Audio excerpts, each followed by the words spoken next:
Friends, welcome to our channel. எல்லாரும் எப்படி இருக்கீங்க? நல்லா இருப்பீங்கன்னு நினைக்கிறேன். ஸோ இன்னைக்கு நம்ம வந்து கேக் பண்ண போகிறோம். பிளைன் கேக் வந்து எப்படி குக்கரில் பண்ணுறது அப்படிங்கிறத பார்க்க போகிறோம். ரொம்ப நாளாக பாப்பாங்க வந்து கேக் பண்ணி கொடுங்கம்மா அப்படின்னு கேட்டிருந்தாங்க. டைம் இல்லை அப்படிங்கிறதுனால பண்ணாமல் இருந்தேன். இன்னைக்கு நம்ம குக்கரில் ரொம்ப ஈஸியாக வீட்டில் இருக்கிற பொருளை மட்டுமே வச்சு எப்படிலாம் கேக் பண்ணுறது அப்படிங்கிறத பார்க்க போகிறோம். ஸோ இப்போ வீடியோக்குள்ளே போகலாம் வாங்க. வீடியோக்கு போகிறதுக்கு முன்னாடி நம்மளோட சேனலுக்கு ஃபஸ்ட் டைம் வந்திருக்கீங்க அப்படின்னா வீடியோ பாருங்கள், சப்போர்ட் பண்ணுங்கள், சப்ஸ்கிரைப் பண்ணுங்கள். மறக்காம உங்க ஃப்ரெண்ட்ஸ் எல்லாருக்கும் ஷேர் பண்ணுங்க. அப்பதான் நான் போடுற வீடியோ நோட்டிபிகேஷன்ல உங்க எல்லாராலையும் பார்க்க முடியும். இப்போ வாங்க வீடியோக்குள்ள போலாம்.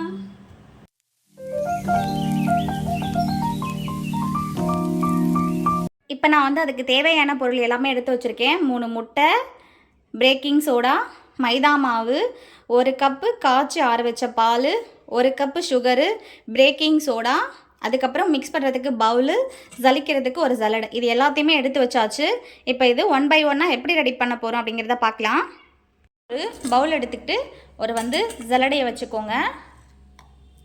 இதில் வந்து ஒரு 250 கிராம் 250 கிராம் வந்து நான் மைதா மாவு எடுத்திருக்கேன். ஓகேங்களா? கீழெல்லாம் சிந்துது. இதை அப்படியே வந்து ஜலிச்சு எடுத்துக்கோங்க.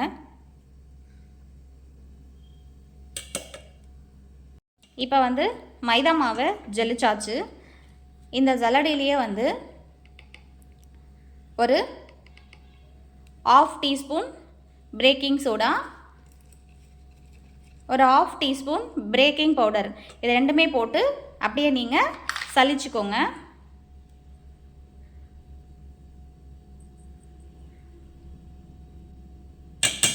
சலிக்கிறது எதுக்காக அப்படின்னா இதுக்குள்ளே ஏதாச்சும் அந்த கட்டிகள் இருக்குது அப்படின்னா பவுடர் வந்து மாவில் கலக்கும்போது அப்படியே பொங்கி வந்துடும். கேக்கு வந்து அதாவது வேக வைக்கும்போது கேக்கு வந்து அப்படியே வந்து பபுள்ஸ்லாம் வந்துடும். அதுக்காக கட்டி இல்லாமல் சலிச்சு எடுத்துக்கணும். ஓகே, நம்ம சலிச்சாச்சு. அடுத்தது வந்து இப்போ வந்து ஒரு மிக்ஸி எடுத்துக்கோங்க. அதில் 2 முட்டை எடுத்திருக்கேன் நான். ஓகேங்களா? அதுக்கு அடுத்தது 1 கப்பு சுகர். இப்போ இதை அப்படியே மிக்ஸி ஜாரில் ஒரு 2 சுற்றி எடுத்துக்கோங்க. ஒரு பவுல் எடுத்துக்கோங்க. நம்ம மிக்சியில் அரைச்சிருக்கு இல்லையா முட்டை, சர்க்கரை, அதை வந்து ஒரு பவுலில் சேர்த்துக்கோங்க. பாருங்கள், இந்த மாதிரி நல்லா நுர வர மாதிரி அரைச்சி எடுத்துக்கோங்க. சரிங்களா? இப்போ இதோட ஒரு 100 ml வரைக்கும் ஆயில் சேர்த்துக்கோங்க. அப்புறம் ஒரு மூடி வந்து நான் வெண்ணிலா எசன்ஸ் எடுத்திருக்கேன் ஃப்ளேவருக்காக. உங்களுக்கு வேணாம் அப்படின்னா ஸ்கிப் பண்ணிவிடுங்க. வேணும் அப்படின்னா என்ன ஃப்ளேவர் வேணுமோ அதை நீங்கள் ஆட் பண்ணிக்கலாம். அதுக்கடுத்தது இப்போ வந்து லாஸ்ட்டு டைமில் ஆறி இருக்கிற பாலை கொஞ்சம் சேர்த்துக்கோங்க. நான் காய வச்சு ஆற வச்சுருக்கேன் பால், அது கொஞ்சமாக சேர்த்துக்கிறேன். நான் வந்து குக்கர் எடுத்திருக்கேன். குக்கரில் வந்து ஆயில் தடவி வச்சுருக்கேன். ஆயில் தடவிட்டு பட்டர் ஷீட் இருந்தால் பட்டர் ஷீட் போட்டுக்கோங்க. என்கிட்ட பட்டர் ஷீட் இல்லை, அதனால் நான் வந்து மைதா மாவையே வந்து லைட்டாக அப்படி தூவிக்கிறேன். ஓகேங்களா? அப்போ தான் வந்து நல்லா ஒட்டாமல் நமக்கு கேக்கு வந்து ப்ளம்பியாக வெள்ளை எடுக்க முடியும். அதுக்காக தான் வந்து லைட்டாக மைதா மாவை தூவிக்கோங்க. நீங்கள் மைதா மாவில் தான் கேக்கு பண்ணணுமா அப்படின்னா இல்லை, வேணும்னா கோதுமை மாவில் கூட இதே மெத்தடில் நீங்கள் கேக்கு பண்ணிக்கலாம். இப்போ வந்து நான் எடுத்து வச்சுருக்கேன் இல்லையா இந்த மாவை இதில் சேர்த்துக்கணும். சூப்பரான பதத்தில் வந்து மாவு ரெடியாக இருக்குது. பார்த்தீங்களா? இப்படி ஊற்றும் போதும் மாவு வந்து மடியணும். ஓகேங்களா? அதுதான் வந்து மாவு கரெக்டான பதத்தில் ரெடியாக இருக்குது அப்படின்னு அர்த்தம். ஸோ மாவை ஊற்றிட்டு இதை வந்து அப்படியே நீங்கள் ஈவனாக ஸ்ப்ரெட் பண்ணி விட்டுக்கோங்க. இப்போ வந்து மொத்தமாக ஒரு 40 நிமிஷம் ஆயிருக்கு. ஓப்பன் பண்ணி பார்க்கலாமா? வாவ், சூப்பர் சூப்பர் சூப்பராக இருக்குது. பார்த்தீங்களா கேக்கு?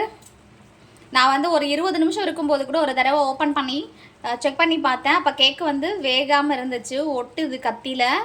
இப்போ வந்து கத்தியை உள்ளே விட்டு பார்த்தோம் அப்படின்னா கேக்கை வந்து ஒட்டாமல் வந்திருக்கு பாருங்கள்.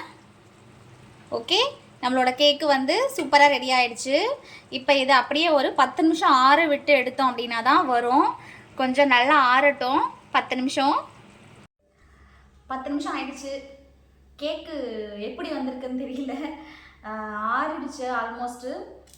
எடுத்து பார்க்கலாம் எப்படி இருக்குது அப்படின்னு. பார்த்தீங்களா கேக்கு. இப்போ வந்து இதை சுற்றி வந்து நம்ம கத்தியால் எடுத்து வச்சுக்கலாம். அப்போ தான் வந்து கேக்கு ஈஸியாக வரும். ஓகேங்களா?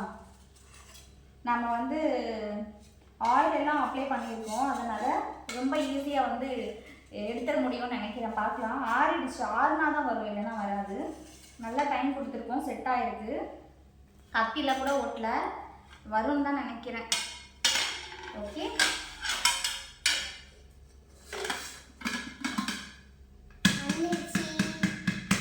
எப்படி இருக்க போது தெரியலையப்பா கேக்கு.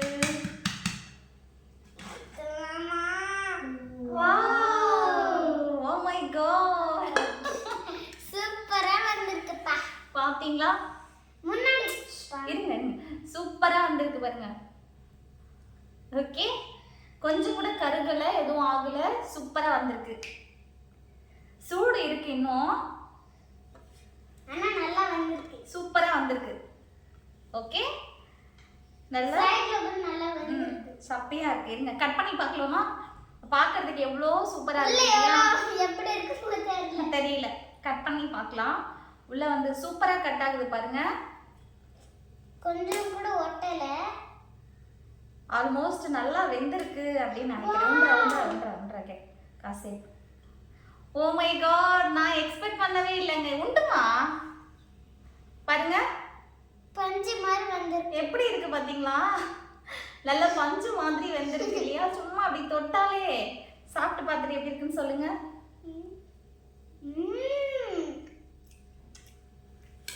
ஓகேவா? சூப்பரா வந்திருப்பா. நீங்களும் ஒரு வாட்டி ட்ரை பண்ணி பாருங்க.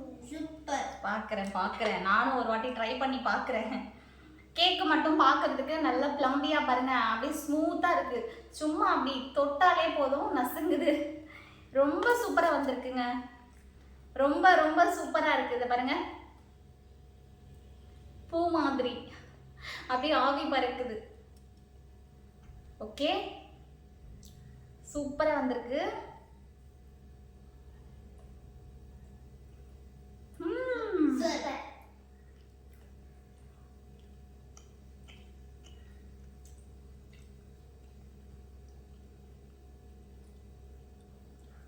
வேற லெவல் இருக்குங்க. நம்ம வெண்ணிலா எசன்ஸ் சேர்த்துருக்கோம் இல்லையா, அதோட ஃப்ளேவர் வந்து சூப்பராக கேக்குக்குள்ளே இருக்குது. ஸோ அந்த ஸ்மெல்லே வந்து இப்போ கேக் பண்ணதுனால வீடே வந்து வேற லெவல் ஸ்மெல்லாக இருக்குது. வீடு ஃபுல்லாக வந்து அந்த கேக் பண்ணும்போது ஒரு மாதிரி ஸ்மெல் வரும் இல்லையா, அந்த அளவுக்கு சூப்பராக இருக்குது. நல்லா வந்திருக்கு, டேஸ்ட்டும் சூப்பராக இருக்குது. ஓகேண்ணா, உண்மையிலேயே சூப்பராக இருக்குது. அதான் உங்களுக்கு காமிக்கல, உள்ள பாருங்க. பாருங்க, நம்ம வந்து ஆயில் தடவி பண்ணோம் அப்படின்றதுனால கேக் வந்து அடி பிடிக்காம வந்திருக்கு. ஓகேங்களா? இது வந்து நம்ம உள்ள போட்டிருந்த மைதா மாவு ஒட்டிருக்கு. கேக் வந்து அடி பிடிக்காம சூப்பராக வந்திருக்கு. ஓகேங்களா? ஸோ நம்ம வந்து ரொம்ப சூப்பரான கேக்கை வந்து பண்ணி சாப்பிட்டாச்சு. சூப்பராக இருக்குங்க. நீங்களும் கூட இந்த லீவில் குட்டீஸோட வீட்டில் இருக்கும்போது ட்ரை பண்ணி பாருங்கள். உங்கள் குட்டீஸ்க்கும் கேக் பண்ணுறது எப்படி அப்படிங்கிறத சொல்லிக் கொடுங்க. வீடியோ பிடிச்சிருக்குன்னு அப்படின்னு நினைக்கிறேன். வீடியோ பாருங்கள், சப்போர்ட் பண்ணுங்கள், சப்ஸ்கிரைப் பண்ணுங்கள். வீடியோ பிடிச்சிருந்தா உங்கள் ஃப்ரெண்ட்ஸ் எல்லாருக்கும் ஷேர் பண்ணி விடுங்க. மறக்காம சேனலை சப்ஸ்கிரைப் பண்ணிக்கோங்க. ஓகேங்களா? நெக்ஸ்ட் ஒரு வீடியோவில் உங்களை மீட் பண்ணுறேன். இப்போ நான் கிளம்புறேன். பாய்.